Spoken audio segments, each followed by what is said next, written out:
Bienvenidos a Milenio Mercados en Perspectiva, aquí como todas las semanas, con el licenciado Jorge Gordillo, director de Estudios Económicos de Cibanco, y su servidor Manuel Somoza para platicar de temas económico-financieros en México y en el mundo. Termina una semana bursátil que estuvo dominada por los anuncios de los bancos centrales más importantes del mundo.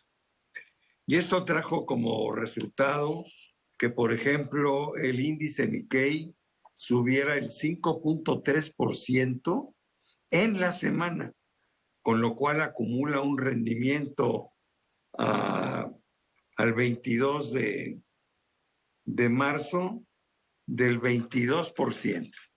Me parece que es el índice, por lo menos de los que yo traigo en la mira, que tiene mejor rendimiento en este 2024. Luego tuvimos una baja de 0.70 para el Shanghai Composite de China, que acumula en el año un rendimiento de 3.32. Ha venido mejorando. Recordemos que estuvo casi enero y febrero en tasa negativa. Luego el Eurostock 600, una buena semana con un crecimiento del 1% y un acumulado del 6.4% por lo que va del año. El Dow Jones también bastante bien, 2.59 en la semana para cerrar con un acumulado de 5.39, no es nada malo. El S&P muy bien, 2.40 en la semana y 9.86 al día 22 de marzo, igual que el Nasdaq, 2.73 en la semana y 9.31 desde el inicio del año. La que de plano no arranca es todavía la Bolsa Mexicana de Valores. Tuvo una semana buena con un más 0.95. Sin embargo, en el acumulado del año todavía está en números rojos con menos 1.135. El peso contra el dólar, bueno, pues se apreció un poquito, 0.06%, y en el año se ha apreciado el 1,5%. Y en cambio el euro contra el dólar se depreció 0.58 y en el año lleva una depreciación del 1.93. El periodo tuvo una pequeña baja y cierra en 80-87 el WTI. O sea que hubo de todo en la semana. Sin embargo, lo más importante fue el comunicado de la Reserva Federal. Se llevó a cabo la reunión, como el mercado esperaba. No hubo cambios en la tasa de interés, la mantuvieron fija en 5.5 a 5.25. Sin embargo, en el comunicado hubo varias sorpresas.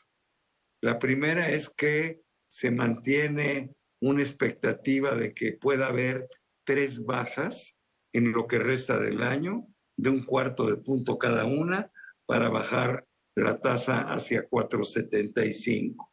Y también, de alguna manera, en el dot plot se sobreentiende que las bajas empezarían a sucederse a partir de junio, aunque no hay una garantía y, de todas maneras, las decisiones siguen siendo dato dependientes. El mensaje me parece a mí que fue menos agresivo que lo que esperaban los mercados. No hubo sustos, ¿no? O por lo menos se disiparon algunas dudas que preocupaban, como extender la baja hacia septiembre o reducir menos, esperar menos bajadas que las 3 que se están comentando. Pero aquí el que tiene la mejor información es el licenciado Gordillo, para que nos explique cómo la vio. Gracias, Manuel. Saludos a todos. Efectivamente, hace una o 2 semanas, la percepción que teníamos con los últimos comentarios de integrantes de la Fed y del mismo Jerome Powell es que estaba con unos señalamientos un poco más restrictivos. Incluso el mercado estaba temiendo que en esta reunión de política monetaria nos sacaran con las sorpresas de que se podrían esperar pasado el tercer trimestre para empezar a bajar la tasa de interés, podrían decir que las disminuciones serían menores, y nada de esto pasó. Como tú bien lo comentas, las cosas fueron muy similares a lo que nos dijeron en la reunión pasada. Siguen esperando 3 bajas, siguen diciendo que va a bajar la tasa de interés este año, que están evaluando reunión con reunión.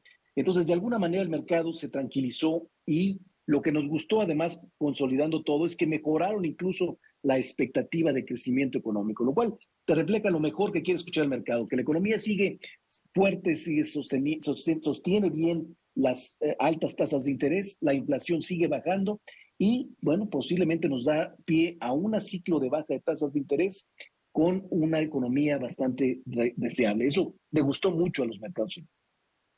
Sí, yo creo que la predicción esa de un aterrizaje suave, pues se está dando, ¿no? Para allá va la economía de los Estados Unidos y de muchos otros países. Pero bueno, después de esta muy buena explicación, me gustaría pasar a Japón, porque mucha gente dice, bueno, ¿y qué nos importa Japón? Bueno, pues lo que sucedió en Japón tuvo un impacto directo en 2 segundos sobre la moneda mexicana, ¿no? El peso se devaluó de 16.68, se fue hasta 16.95 cuando el Banco de Japón anunció que eliminaba o se retiraba de la política de tasas negativas, para lo cual subió el equivalente de 10 puntos base la tasa de interés, entonces ya pues, se volvió la tasa positiva. Bueno, pues eso fue suficiente para pegarle al peso mexicano. ¿Por qué? Porque hay una gran especulación entre el peso y el yen.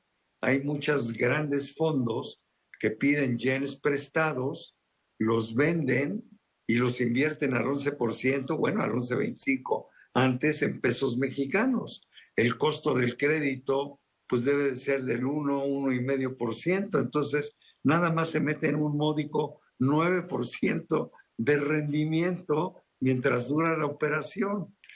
Pero, ¿cuál es el riesgo? El riesgo es que se revalúe el yen porque sus créditos están en yenes y ellos están en otra moneda.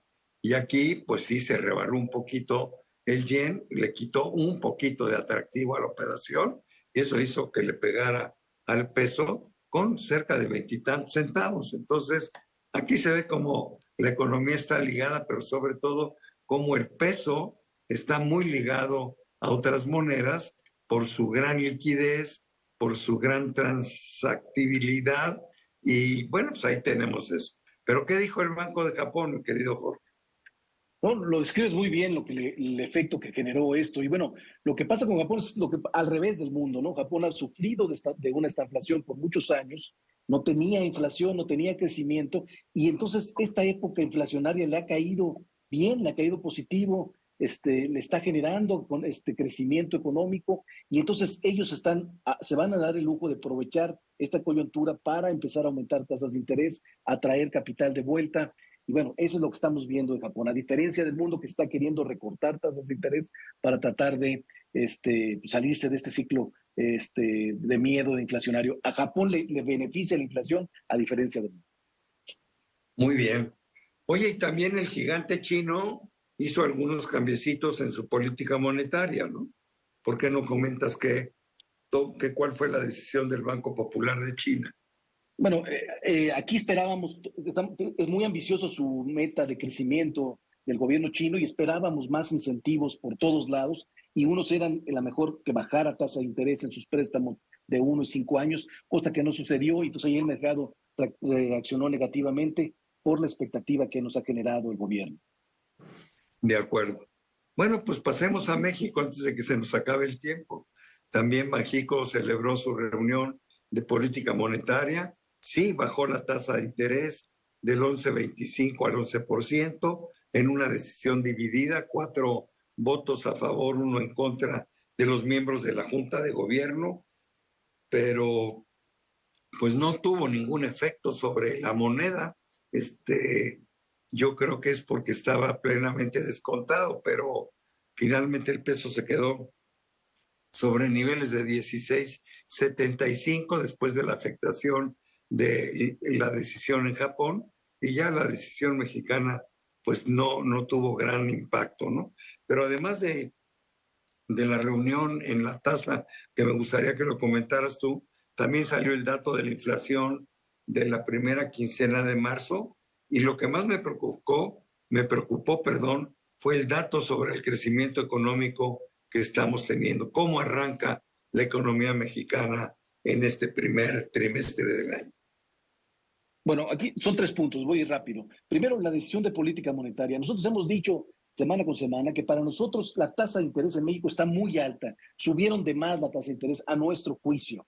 El problema es que nos dieron una discurso diciendo por qué llegaron a esos niveles, qué condiciones necesitan para bajarlos, y ahí no son congruentes porque las condiciones no están, la inflación sigue subiendo, el crecimiento, la demanda es alta en México, la Fed no bajó tasas de interés, entonces no son congruentes con esta baja. Sí creemos que era necesaria porque estaba muy alta. El problema aquí que me surge es que te hace uno pensar que sus decisiones no son con la misma fórmula que le hacían cuando venían subiendo. Y esto puede provocar un problema de credibilidad. México tiene que ser muy cuidadoso hacia adelante. Claramente están en prueba y error cómo van a hacer para controlar la inflación, pero tienen que ser cuidadosos para que no el mercado les tome la medida. Luego, en cuestión de la inflación, rebotó la inflación para el mes de marzo, pero muy específico en el servicios y sobre todo en tarifas aéreas.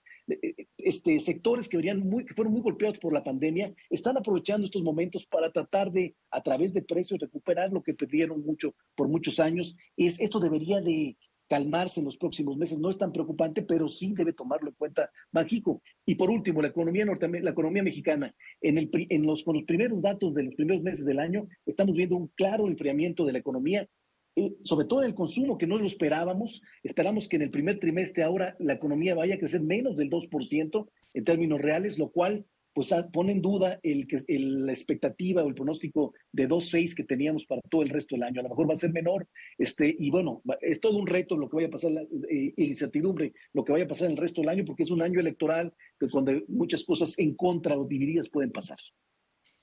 Muy buena explicación, mi querido Jorge. Muchísimas gracias, y además se nos acabó el tiempo como siempre. Siempre nos falta tiempo para seguir platicando. Pero sobre todo gracias a todos ustedes por estar con nosotros semana a semana aquí en Milenio Mercados en Perspectiva. Que tengan todos una magnífica Semana Santa. Nos vemos pronto. Muchas gracias. Hasta la próxima semana, que estén muy bien.